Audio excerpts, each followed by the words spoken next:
क्यों कराते हैं? इंडोस्कोपी इसलिए कराते हैं किसी पेशेंट को पेट दर्द हो रहा हो, मदिरा सेवन करने वाले व्यक्ति को खून की उल्टी होना, खाना खाने में निगलने में तकलीफ होना और पेट में कैंसर इत्यादि होने वाली परिस्थितियों में यह एकमात्र जांच ऐसी है जो आपको पूर्ण रूप से पेट में होने वाले, पेट के अंदर होने वाले विकार का सही रूप में सही जवाब देती है ना। नमस्कार, मैं हीरा विश्वकर्मा आदित्य हॉस्पिटल महासमुंद से।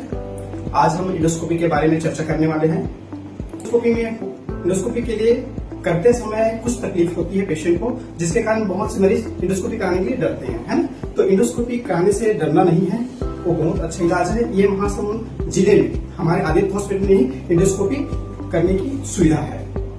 इंडोस्कोपी करने के पहले कुछ सावधानियां बरतनी चाहिए। हमें इंडोस्कोपी कराने से पहले 5 से 6 घंटा खाली पेट रहना चाहिए, है ना। इंडोस्कोपी करने घबराना नहीं है, एकदम बहुत अच्छा सा जांच है। इंडोस्कोपी कैसे करते हैं वो मैं बताता हूँ आपको, है ना।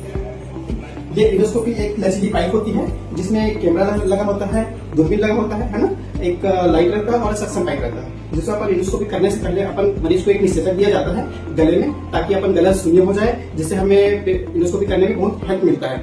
पेशेंट को खांसी कम खांसी आता है, उल्टी कम होता है, दर्द नहीं होता है। जैसे हम इंडोस्कोपी करते हैं तो सबसे पहले ओकल कार्ड आता है, ओकल कार्ड को पूरे वॉच करते हैं। इंडोस्कोपी कहीं ओकल कार्ड में आवासीय ग्रंथि में कैंसर तो नहीं है, कहीं गांठ तो नहीं है, कहीं घाव तो नहीं है। फिर उसके बाद अपन इसोफेगस में जाते हैं, पूरा इसोफेगस को अपन वॉच करते हैं, धीरे धीरे वॉच करते हैं, जी सेक्शन को देखते हैं, कहीं पे वहाँ पे घाव तो नहीं है, कहीं इसोफेजाइटिस तो नहीं है ना। उसके बाद स्टमक में आते हैं। स्टमक एक अंडाकार भाग पार्ट होता है जिसके चारों तरफ दीवारें रहती हैं, है ना, और उसके एक पार्ट होता है जिसको एंट्रम बोलते हैं, एंट्रम बोलते हैं पेट के आखिरी भाग को, है ना। फिर इसके बाद यहाँ से छोटी आंच चालू हो जाती है, तो छोटी बात D1 और D2 बोलते हैं। तो अपन D1 D2 तक वॉच करते हैं, फिर उसके बाद अच्छे से वॉच करते हैं, फिर से वापस आके पेट के ऊपरी हिस्से को देखते हैं, फंडस को फंडस भाग बोलते हैं। कहीं वहां तो कहीं कुछ गाढ़ तो नहीं है, कहीं ट्यूमर तो नहीं है, कहीं घाव तो नहीं है, छाले तो नहीं है। फिर इसको फिर से वापस धीरे धीरे इसोफेगस को वॉच करते करते अपन फिर बाहर निकलते हैं। फिर से अपन ओकल कार्ड की जगह आते हैं, फिर ओकल कार्ड को फिर से एक बार वॉच करते हैं, कहीं कुछ छूट तो नहीं गए हमसे, है ना। फिर उसके बाद अपन पूरा बाहर आते हैं।